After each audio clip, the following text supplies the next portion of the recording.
The only problem with Microsoft is they just have no taste. They have absolutely no taste. And what that means is, I don't mean that in a small way, I mean that in a big way. In the sense that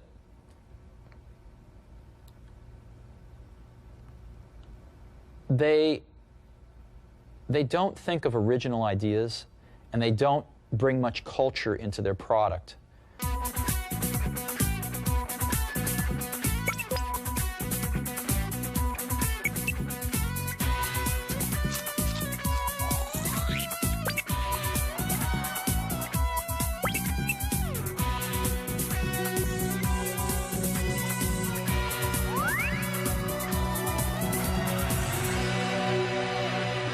Central processing unit, and let's see, you need a monitor or display and a keyboard.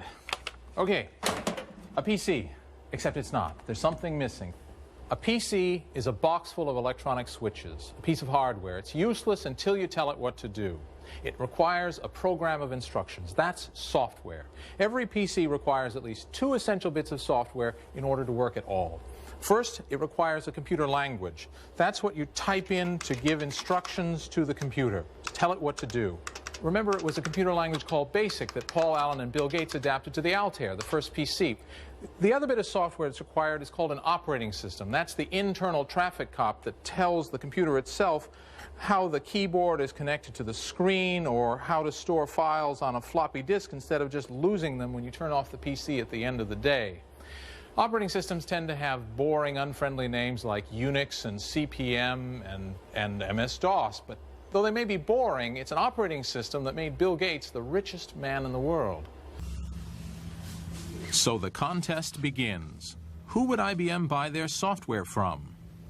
Let's meet the 2 contenders. The late Gary Kildall, then age 39, a computer science PhD, and a 24-year-old Harvard dropout, Bill Gates. By the time IBM came calling in 1980, Bill Gates and his small company, Microsoft, was the biggest supplier of computer languages in the fledgling PC industry.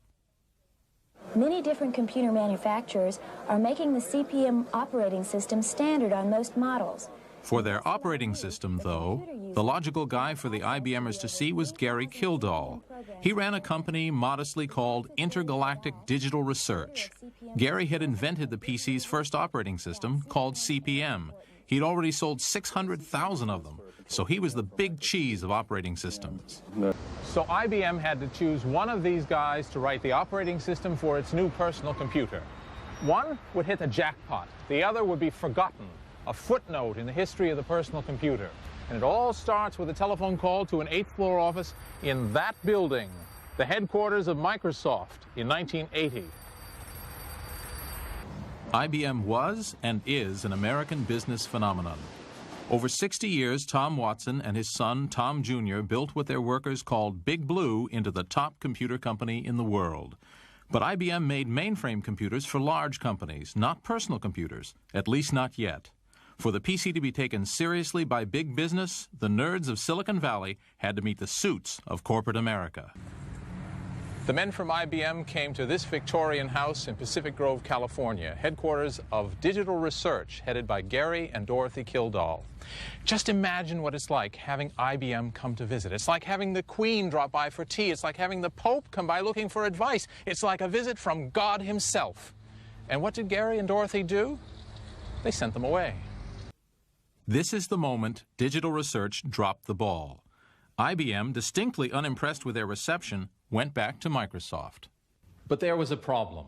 IBM needed an operating system fast, and Microsoft didn't have one. What they did have was a stroke of luck, the ingredient everyone needs to be a billionaire. Unbelievably, the solution was just across town. Paul Allen, Gates' programming partner since high school, had found another operating system. Tim Patterson's operating system, which saved the deal with IBM, was, well, adapted from Gary Kildall's CP/M. So I took a CP/M manual that I'd gotten from the retail computer store, $5 in 1976 or something, and used that as the basis for the application programming interface, the API for my operating system. And so using these ideas that came from different places. This is it. The operating system Tim Patterson wrote. He called it QDOS, the quick and dirty operating system. Microsoft and IBM called it PC-DOS 1.0. And under any name, it looks an awful lot like CP/M. On this computer here, I have running a PC-DOS and CP/M86, and frankly, it's very hard to tell the difference between the two. The command structures are the same, so are the directories. In fact, the only obvious external difference is the floppy drive is labeled A in PC-DOS and C in CP/M.